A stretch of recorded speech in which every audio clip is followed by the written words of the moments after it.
peace mission, and the second time I was a correspondent for Press TV, and I also did some reporting for Russia Today. I left just after the so-called fall of Tripoli, and I was there during that horrendous week of the fighting in Tripoli. Dan's, I think, really well contextualized how the war in Libya is a war on Africa, but I'd just like to add something. Dan mentioned how NATO have been targeting the over 100,000 soldiers in Libya, but there were also thousands of ordinary men and women. There were a lot of women who volunteered since the beginning of the crisis to defend their country, and they were armed by the government. And during that week in Tripoli when the fighting began, I witnessed how ordinary men and women took up the weapons that they had been trained to use during that 6 months to defend their country. So I'm going to, as a journalist, I'm going to talk a little bit about the role of the media, and this has been an incredible media war. Dan alluded strongly to the criminalization of the Libyan government and Gaddafi. So the media said that thousands of people were about to be killed in Benghazi, but they never showed us any evidence. They said that 6,000 people had been killed by the government. Human rights organizations have confirmed that approximately 250 have died from both sides. They said that the Libyan government was attacking its own people from the air, and Russian intelligence satellites have since shown us that this was impossible.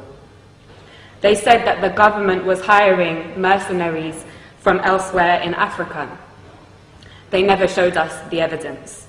Instead, we saw the videos of black Libyans and other black Africans being lynched in public squares by NATO's ground troops, the rebels, with scores of people filming on their mobile phones and Western special forces looking on.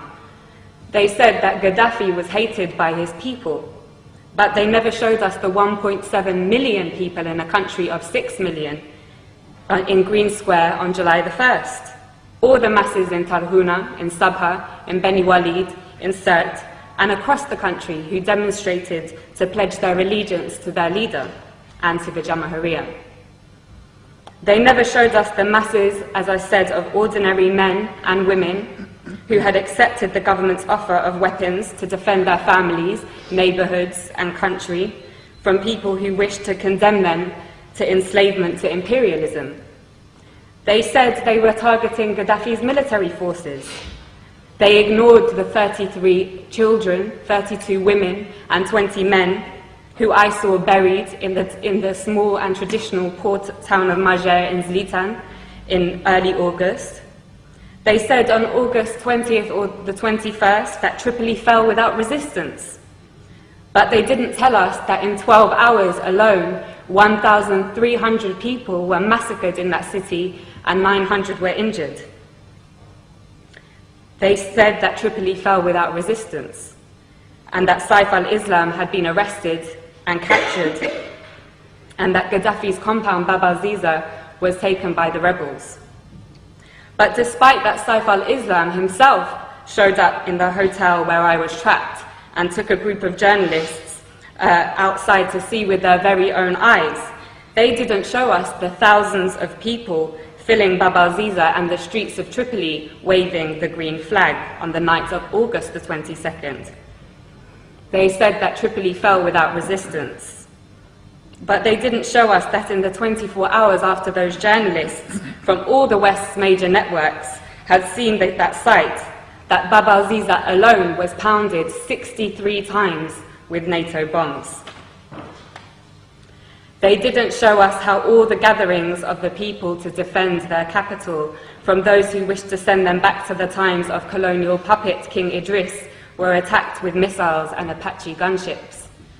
They didn't show us how the brave people of Abu Slim, the poorest area in Tripoli, and the staunchest area of support for Gaddafi, resisted for 5 days until on August 24th, NATO attacked anything that moved and piles of bodies lined the streets. They told us that the country was liberated. 6 weeks later, the rebels have conceded that they won't be able to move their headquarters to the capital. And that they told, the rebels have confirmed, I think it was today, that they won't be able to take Bani Walid, and Sirte also remains strong. So, Gaddafi, mass murderer, hated by his people so much that they would beg NATO to bomb their own country, hated so much that the capital city fell without resistance. Or NATO, mass murderer, killing the Libyan masses because they would die for their leader, just like in Tripoli. I know which one we have mountains of evidence for. In fact, there is so much evidence that even the Conservative Party's own mouthpiece, The Telegraph, has been unable to hide from it. Amongst their numerous reports showing that the rebels lack the popular support that Gaddafi enjoys, one article published this week reported what I heard throughout my stay in Tripoli.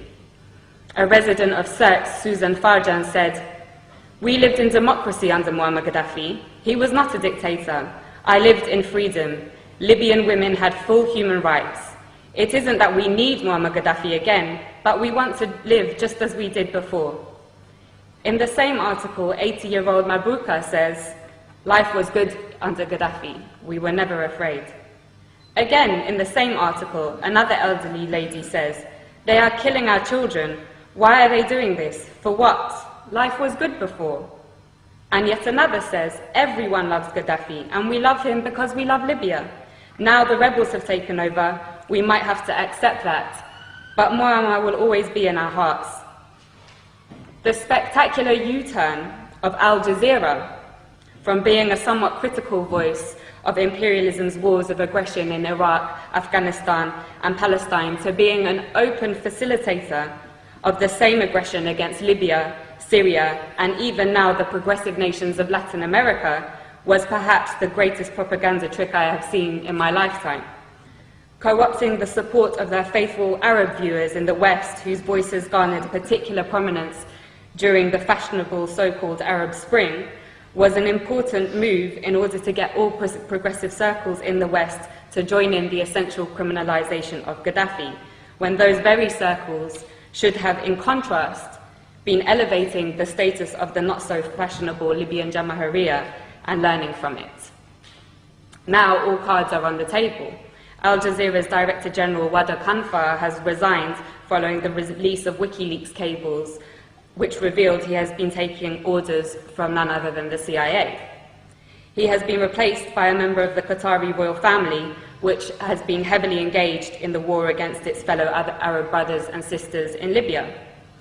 But despite the role of Al Jazeera being clear as day now, it continues to get away with the same tricks of tugging on the liberal heartstrings of westernized audiences with its stories about how people in sovereign states of the global south's greatest tragedy is their lack of Western democracy, never mind that it has failed in the West. But despite Al Jazeera's interest in championing this ideology is obviously straightforward. It hosts the United States' largest military base in the Middle East, CENTCOM, and they are, of course, close friends. Leaving the Rixos Hotel, where I had been trapped for 5 days, was the most surreal and probably the worst day of my life. It was a bad day. The safe, secure, welcoming city, full of life and warmth that I had driven through days previously had transformed.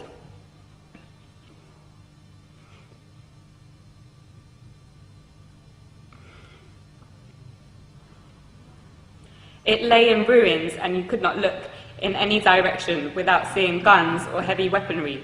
Many people had gone into hiding, been killed, and thousands of others had fled. And the people that I knew who remained, who had been the very people who had helped me to learn about the glorious recent history of Gaddafi's Libya, were inevitably traumatized and in a complete state of shock.